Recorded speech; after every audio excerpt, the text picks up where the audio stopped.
जम्मू कश्मीर में target killing थमने का नाम नहीं ले रही है। आतंकियों ने कुलगाम में बैंक मैनेजर को गोली मार दी। आतंकियों ने बैंक में घुसकर मैनेजर विजय कुमार को गोली मारी। उन्हें अस्पताल ले जाया गया, लेकिन उन्हें बचाया नहीं जा सका। मंगलवार को ही आतंकवादियों ने कुलगाम में ही एक सरकारी स्कूल की टीचर रजनी बाला की गोली मारकर हत्या कर दी थी। इससे पहले बडगाम में तहसील परिसर में घुसकर कर्मचारी राहुल भट्ट की हत्या भी की गई थी। तो एक के बाद एक टारगेट किलिंग के ये मामले, और जम्मू कश्मीर से इस वक्त की सबसे बड़ी खबर, टारगेट किलिंग यहां थमने का नाम नहीं ले रही है। आतंकियों ने कुलगाम में बैंक मैनेजर को गोली मार दी, उनकी हत्या कर दी। आतंकियों ने बैंक में घुसकर मैनेजर विजय कुमार को गोली मारी। आप ये देखिए तस्वीरें, ये सीसीटीवी फुटेज, ये आतंकी बैंक के अंदर घुसता है। आप हिम्मत देखिए किस तरीके से टारगेट किलिंग को अंजाम दिया जा रहा है जम्मू कश्मीर में। ये देखिए, ये है वो आतंकी, 2 गोलियां चलाई इसने। मैनेजर विजय कुमार को ये गोली लगी, उन्हें अस्पताल ले जाया गया, लेकिन उन्हें बचाया नहीं जा सका। ये तस्वीरें चिंता में डालती हैं, ये तस्वीरें परेशान करती हैं। ये तस्वीरें बैंक की, जहां आतंकी घुसा, 2 गोली चलाई, और बैंक मैनेजर विजय कुमार की ये तस्वीर। किस बेरहमी के साथ यहां पर गोली चलाई गई और बैंक मैनेजर विजय कुमार, उन्हें अस्पताल ले जाया गया, लेकिन उन्हें बचाया नहीं जा सका। इससे ठीक पहले मंगलवार को ही आतंकवादियों ने कुलगाम में ही एक सरकारी स्कूल की टीचर रजनी बाला की भी गोली मारकर हत्या की थी। और मत भूलिए कि इससे पहले बडगाम में तहसील परिसर में घुसकर कर्मचारी राहुल भट्ट की भी हत्या की गई थी। तो सीसीटीवी में रिकॉर्ड हुई ये पूरी वारदात, किस तरीके से आतंकवादी आता है, अपनी बंदूक निकालता है और यहां पर 2 गोलियां चलाता है। कुलगाम में टारगेट किलिंग का ये वीडियो हैरान करने वाला है। ये तस्वीरें इस वक्त जी न्यूज पर आप देख रहे हैं। सबसे बड़ी खबर जो जम्मू कश्मीर से आ रही है, और वहां पर किस तरीके से बैंक मैनेजर को टारगेट किया गया, किस तरीके से उनको गोली मारी गई, ये पूरी घटना सीसीटीवी में जो उस बैंक में लगा है उसमें रिकॉर्ड हो गई, और उसका वीडियो इस वक्त आप जी न्यूज पर देख रहे हैं।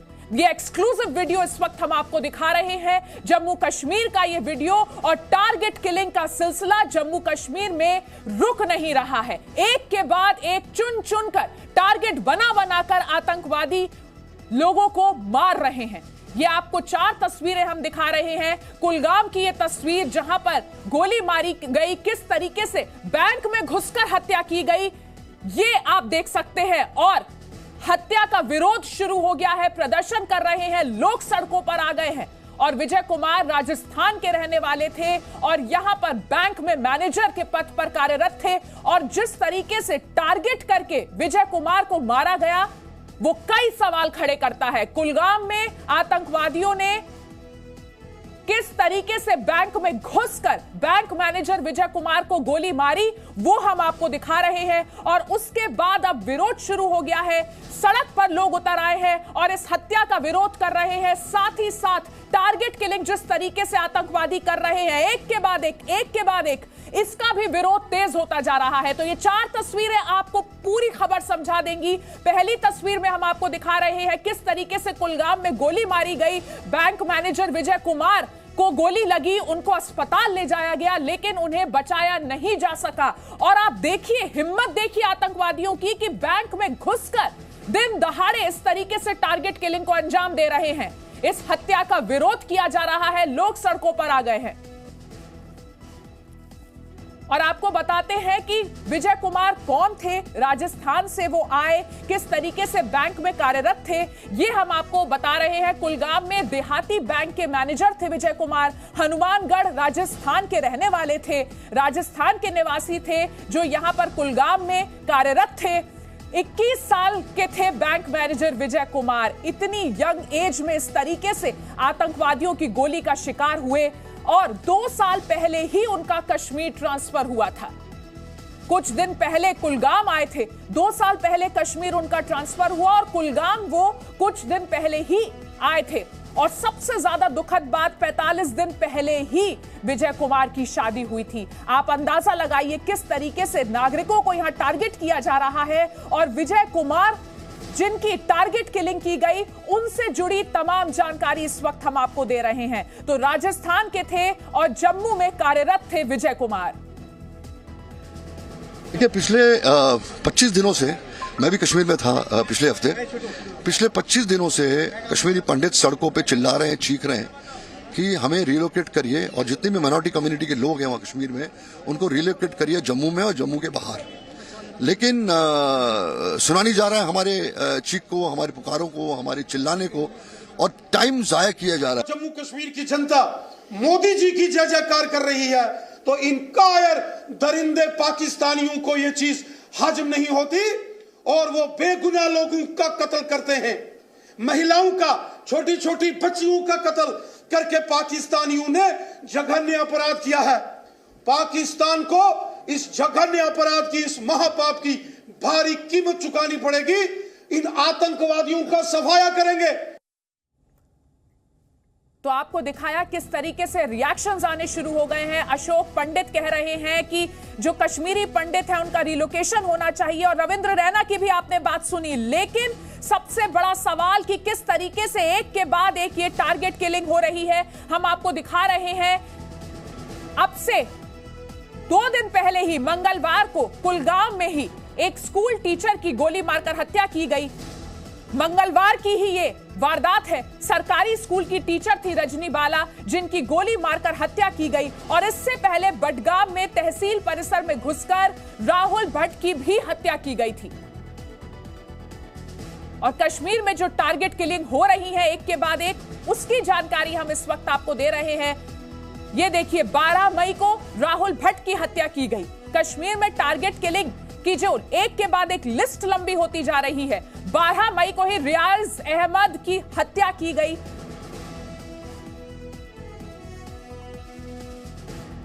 और कुछ देर पहले हमने पूर्व डीजीपी एसपी वैद्य से बात की थी। आपको उनकी भी बात सुनाते हैं, उनका क्या कहना है इस पूरे मामले में। पूर्व डीजीपी इस वक्त हमारे साथ एसपी वैद्य जुड़े हुए हैं। एसपी वैद्य जी, आज एक बार फिर से यह घटना हुई है कुलगाम में, जहां पर बैंक मैनेजर की हत्या कर दी गई है। एक के बाद एक हम टारगेट किलिंग्स देख रहे हैं और लोगों में बहुत ही ज्यादा डर है। क्या संदेश देना चाहते हैं आतंकवादी? बिल्कुल डर का माहौल पैदा करने में टेररिस्ट कामयाब हो रहे हैं। मेरा इसमें एक दो ही पॉइंट है, वो मैं ये आपको याद दिलाना चाहता हूँ। जब मैं डीजीपी था तो जम्मू कश्मीर पुलिस के लोगों को टेररिस्ट टारगेट करते थे, तो हमको इंटेलिजेंस से पता चला कि इनके पास लिस्टें मिल जाती थी टेररिस्ट के पास कि कौन पुलिस वाला आउट ऑफ टर्न प्रमोशन लिया है, कौन मेडल लिया है, कौन पुलिस वाला स्पेशल ऑपरेशन ग्रुप में काम करता है। इसी तरीके से मैं समझता हूँ कुछ जो अंदर के लोग हैं वो ये इंफॉर्मेशन लीक करते हैं कि कौन माइनॉरिटी का आदमी काम कर रहा है, किस गांव में, किस बैंक ब्रांच में, किस ये इनको इंफॉर्मेशन दी जा रही है। तो इसलिए सबसे पहली प्राथमिकता होनी चाहिए कि ऐसे लोगों को पहले प्रोटेक्ट किया जाए, उनको सिक्योर जगह पे लाया जाए, इससे पहले कि और किलिंग हो। मैं राहुल भट्ट के टाइम से कह रहा हूँ, सब जो टेररिस्ट का मारना, उनके खिलाफ ऑपरेशन चलना वो एक पहलू है, लेकिन दूसरा पहलू है कि ऐसे लोगों को जो वल्नरेबल है, जिनको मारा जा सकता है, जिनको शिकार निशाना बनाया जा सकता है, उनको सबसे पहले प्रोटेक्ट करना चाहिए। वो किसी भी यही विजय कुमार बैंक में, इलाकाई देहाती बैंक में 4 दिन पहले मैंने सुना ऑफिसर के खिलाफ क्या उसने क्या अपॉइंट किया जब हिंदुओं को वहां टारगेट किया जा रहा है। जी बिल्कुल एसपी वैद्य जी, अभी हिंदू टीचर जो थी उनकी हत्या कर दी गई थी। उससे पहले हमने अमरीन भट्ट, राहुल भट्ट, उनकी हत्या होते हुए देखा है। और ये 16वीं टारगेट किलिंग बताई जा रही है जो कि कश्मीर में आज हुई है। तो आप जैसे बता रहे हैं, सुरक्षा को लेकर फिर किया क्या जाए? हम कहाँ इनको रिलोकेट किया जाए, जो कि इन लोगों की ओर से मांग की जा रही है, क्योंकि ये कह रहे हैं कि हालात नॉर्मल नहीं है, नियंत्रण में नहीं है। बिल्कुल नहीं है। और इसीलिए मैं कह रहा हूँ, बार बार कह रहा हूँ कि एक जिम्मेदारी बनती है एडमिनिस्ट्रेशन की, सबसे पहले ऐसे लोगों को आइडेंटिफाई करना। कैसे टेररिस्ट को मालूम पड़ गया कि 4 दिन पहले एक नया मैनेजर राजस्थान का यहाँ हिंदू आया है और उसको आज टारगेट किया गया? तो हमारी जो ऑफिसर हैं उनको कैसे नहीं मालूम, और जो भी उस डिपार्टमेंट के इंचार्ज हैं उन्होंने किस सोच से इनको वहां लगाया? और इस वक्त न्यूज रूम से मेरे सहयोगी जितेंद्र शर्मा हमारे साथ जुड़ गए हैं। जितेंद्र, एक और टारगेट किलिंग जम्मू कश्मीर में हिंदुओं की स्थिति पर एक बहुत बड़ा जो पूरी सुरक्षा है उस सुरक्षा पर प्रश्न चिन्ह लगाती हुई। निश्चित तौर पर, क्योंकि जिस तरह से ये हत्या हुई है सीधे बताती है कि टारगेट किलिंग है। और जिस तरह से विजय कुमार राजस्थान का रहने वाला था और कुछ दिनों पहले ही वहाँ के कोऑपरेटिव बैंक में आया था बैंक मैनेजर के तौर पर, 2 साल पहले ही उसने नौकरी ज्वाइन की थी। और जिस तरह से ये हत्या हुई है इससे साफ पता लगता है कि वहाँ पर जो माइनॉरिटीज़ हैं, जो नॉन कश्मीरी हैं, उनको टारगेट करके उनकी हत्या की जा रही है। और इसमें सीधे तौर पर एडमिनिस्ट्रेशन का फेल्योर है। जो अब से पहले कुछ देर पहले जम्मू कश्मीर के पूर्व डीजीपी एसपी वैद कह रहे थे कि जो एडमिनिस्ट्रेशन है उसकी लापरवाही की वजह से ये हत्याएं हो रही हैं, क्योंकि ये सबको पता है कि आतंकी वहाँ पर दहशत का माहौल बनाना चाहते हैं। वहाँ पर नॉन कश्मीरियों को, जो कश्मीर से बाहर के वहाँ पर रहने वाले हैं, साथ ही साथ हिंदू और जो कश्मीरी पंडित हैं, उनको टारगेट कर रहे हैं। और देखिए, ये जो इस समय अगर आतंकवाद की बात करें हम कश्मीर के अंदर, तो जो पहले आतंकवाद था कि जो आतंकवादी थे वो AK-47 या खूब सारे राइफल्स या ग्रुप में आकर के वो टारगेट करते थे, अब बिल्कुल उस तरह से नहीं कर रहे हैं। वहाँ पर जो लोकल जो हाइब्रिड टेररिस्ट जिसको हम कहते हैं, जो लोकल वहाँ के रहने वाले लोग हैं, वो पिस्टल लेकर के टारगेट किलिंग कर रहे हैं। ये एक खतरनाक ट्रेंड है। और इसी को लेकर के जो एडमिनिस्ट्रेशन है, जो वहाँ की पुलिस फोर्स है, जो सिक्योरिटी एजेंसीज वहाँ पर डिप्लॉय की गई हैं, उनको इसको लेकर के अलग स्ट्रेटेजी बनाने की ज़रूरत है, जिसमें वो लगातार फेल हो रहे हैं। क्योंकि ये बार बार कहा जा रहा है कि जो नॉन कश्मीरी हैं या कश्मीर से बाहर के रहने वाले लोग हैं या हिंदू हैं या कश्मीरी पंडित हैं, उनको आतंकी निशाना बना रहे हैं। और अगर हम इस पूरे ट्रेंड को देखें तो पिछले साल अक्टूबर से ये ट्रेंड चालू हुआ था, जो लगातार ये बना हुआ है। यानी कि अगर हम बात करें तो पिछले साल अक्टूबर में जिस तरह से जो बिहार के रहने वाले थे, जो लेबर थे, क्योंकि सर्दियां आ रही थी, उससे पहले जो लेबर थी, जो बिहार की रहने वाली थी या दूसरे जगह के लोग वहां पर काम करने के लिए गए थे, माइग्रेंट लेबर जिनको कहते हैं, उनको टारगेट किया गया। उसके बाद कश्मीरी पंडितों को टारगेट किया गया। उसके बाद जिस तरह से अब राजस्थान के विजय कुमार, जो कि वहां पर एक कोऑपरेटिव बैंक में काम कर रहे थे, कुछ दिनों पहले राहुल भट्ट नाम के व्यक्ति को गोली मारी गई, जो कि कश्मीरी पंडित है। इसके अलावा जो रजनी है, जो कि जम्मू के सांबा की रहने वाली थी, कुलगाम में ही वो एक स्कूल में टीचर थी।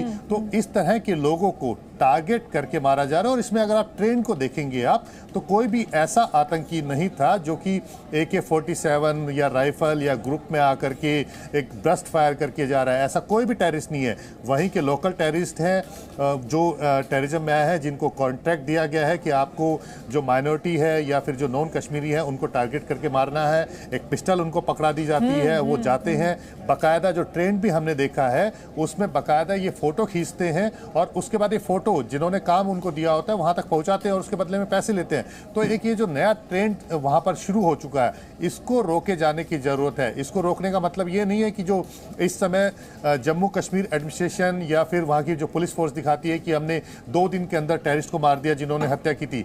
इसको रोके जाने की जरूरत है। वहां पर ऐसा माहौल बनाने की जरूरत है ताकि जो लोग हैं, जो वहां पर नॉन कश्मीरी हैं, वो अपने आप को सिक्योर फील कर सके, यानी कि अपने आप को सुरक्षित महसूस कर सके। अगर कल की घटना की अगर बात करें, विजय कुमार की जिस तरह से हत्या हुई है, तो आप उसको देखिए कि वहां पर किसी तरह की सुरक्षा के इंतजाम नहीं है। बैंक के बाहर अमूमन वैसे भी सिक्योरिटी होती है, और जहां पर आपको पता है कि इस तरह से जो गैर कश्मीरी है, नॉन कश्मीरी है, जो हिंदू हैं या बाहर से आकर के वहां पर काम कर रहे हैं, उनको लगातार टारगेट किया जा रहा है। तो निश्चित तौर पर वहां पर पुलिस फोर्स या सिक्योरिटी फोर्सेस जो है उसको डिप्लॉय किया जाना चाहिए था ताकि वो सुरक्षित महसूस कर सके। जी जितेंद्र, ये जो सीसीटीवी वीडियो है, ये सीसीटीवी वीडियो देखकर ये सवाल बिल्कुल जहन में आता है कि एक आतंकवादी आता है, पिस्टल लेकर धड़ाधड़ एकदम अंदर घुसता है बैंक के और गोली चला देता है। कोई सिक्योरिटी नहीं, किसी तरीके की फ्रिस्किंग नहीं, और नतीजा क्या होता है कि एक यंग आदमी की जान चली गई। अदिति, यही सवाल वहां पर सभी लोग उठा रहे हैं और यही वजह है कि वहां पर लोग इस बात का विरोध कर रहे हैं कि सरकार और प्रशासन क्यों नहीं उनकी सुरक्षा का इंतजाम कर रहा है, जबकि ये पता है कि आतंकियों के निशाने पर हैं। वो अपनी जान को जोखिम में डाल करके वहां पर काम कर रहे हैं। ज्यादातर सरकारी दफ्तरों में काम कर रहे हैं, कोई स्कूल टीचर है, कोई वहां पर बैंक में काम कर रहा है, और कहीं ना कहीं वो कश्मीर की बढ़ोतरी के लिए काम कर रहे हैं। अगर आप वहां पर व्यापार भी कर रहे हैं, अगर वहां पर एक मजदूर के तौर पर भी वहां पर काम कर रहे हैं, तो कहीं ना कहीं कश्मीर की बढ़ोतरी के लिए काम कर रहे हैं। खुद की बढ़ोतरी तो निश्चित तौर पर, क्योंकि काम करने के लिए आदमी कहीं पर भी जाएगा, लेकिन इसमें जो सबसे बड़ी जो चीज है वो यही है कि कश्मीर की बढ़ोतरी, और उसमें अगर सरकार उनको सुरक्षा मुहैया नहीं कराती है, उनको इस तरह से आतंकियों के निशाने पर छोड़ करके कि वो आतंकी आएंगे कभी भी उनको मार के चले जाएंगे और सरकार कहेगी कि हम सुरक्षा का ध्यान रख रहे हैं, लोगों को डरने की जरूरत नहीं है, हम आतंकियों को मार गिरा रहे हैं, 24 घंटे के अंदर मार गिरा रहे हैं, 48 घंटे के अंदर मार गिरा रहे हैं, तो इससे काम चलने वाला नहीं है। वहां पर वो इस तरह का माहौल वहां पर पैदा करने की जरूरत है। और एक चीज और बता दूं मैं, ये जो अनंतनाग वाला इलाका है, कुलगाम वाला जो इलाका है जहां पर ये हत्या हुई है, तो ये अनंतनाग और से आगे ये पूरा जो रास्ता है, इसी रास्ते से होकर के अमरनाथ की यात्रा जाती है। तो यानी कि सिक्योरिटी जो डिप्लॉयमेंट है वो वहां पर है। सिक्योरिटी को लेकर एक बहुत बड़ा सवाल खड़ा होता है। जी जितेंद्र, इस पूरी जानकारी के लिए आपका बहुत बहुत धन्यवाद। Presenting B News app available on Google Play and App Store. Download it now.